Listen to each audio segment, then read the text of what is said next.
અમદાવાદ ગ્રામ્યમાં 2 મહિના પહેલા 25,000 રોકડા અને 24,000ના દાગીનાની લૂંટ બનાવમાં પોલીસે મોટા ભાંડાફોડ કર્યો છે. પોલીસે આ કેસમાં ગેંગના 4 જેટલા શખ્સોને દેવીડી ગામમાંથી ઝડપી લીધા છે. પોલીસે ઘટના સ્થળે મળેલા પુરાવાને પરથી 1.5 મહિના સુધી ટેકનિકલ તપાસ કરી હતી. રામુલ ટોલ પાસે ખેતરમાં મળેલા સિમ કાર્ડના આધારે પોલીસ રાજસ્થાનના કનેક્શન સુધી પહોંચી. સિમના ડેટાના આધારે ગુનાખોરોની ઓળખ કરી દેવીડી ગામેથી આરોપીઓને ઝડપી પાડ્યા હતા. આરોપીઓની પૂછપરછ દરમિયાન મુખ્ય શખ્સ દેવો નટનો ભેદ ઉઘેડ્યો છે. મહત્વનું છે કે દેવો નટ છોકરીઓનો વેશ ધારણ કરીને ટ્રક ડ્રાઈવરને લલચાવતો અને ત્યારબાદ અન્ય 3 મળીને લૂંટ ચલાવતા. આ ટોળકી અત્યાર સુધી 13 લૂંટને અંજામ આપ્યો છે. તેમાંથી માત્ર ને માત્ર 2 લૂંટોની ફરિયાદ નોંધાઈ છે, જ્યારે 12 ભોગ બનનારાઓએ બદનામીના ડરથી મૌન સાધ્યું હતું. હાલ પોલીસે વધુ ભોગ બનનારનો સંપર્ક કરી આ ટોળકી વિરુદ્ધ વધારાના ગુનાઓ નોંધવાની પ્રક્રિયામાં છે.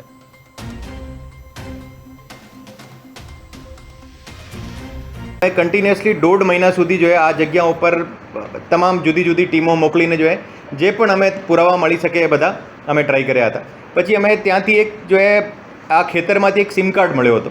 એના આ સિમ કાર્ડને જે ઓનર હતો, એ સિમ કાર્ડ જેને નામ હતો, એને ફોન કરતાં પોલીસને કહ્યો કે મારે સાથે એવો સેમ પ્રકારનો એક લૂંટનો બનાવ બન્યો હતો ઓર મારો ફોન જે છે આ જે ટોળકી છે આ લઈ ગઈ હતી.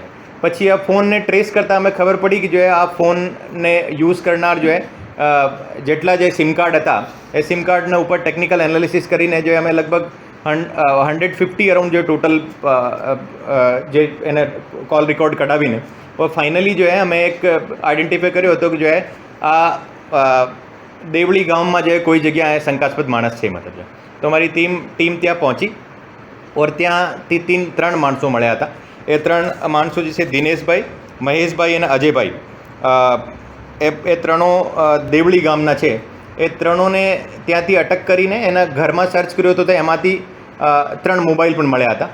ઓર પછી એની પૂછપરછ કરતાં ખબર પડી કે એક દેવાભાઈ નટ કરીને જે છે એ એક છૂટક મજૂરી કરી છે અને નિકોળ ગામ રિંગ રોડની પાસે અમદાવાદ શહેરનો રહેવાસી છે. અને એ જે છે આ મેલ હતો અને એને ફિમેલ બનીને એ ટ્રક ડ્રાઈવર્સને લ્યોર કરતો હતો. એને આધારે પછી બાકી જે 3 લોકો હતા એને જે ભોગ બનનાર હતો એના ઉપર અટેક કરતા હતા ઓર એનાથી લૂંટ કરીને જે પણ એમને મળતો હોય મોબાઈલ યા મોબાઈલ કેશ યા એના જે પણ એને પાસે ઘરેણા પહેરેલા હોય એ બધા તમામ લૂંટીને ત્યાંથી નીકળતા હતા.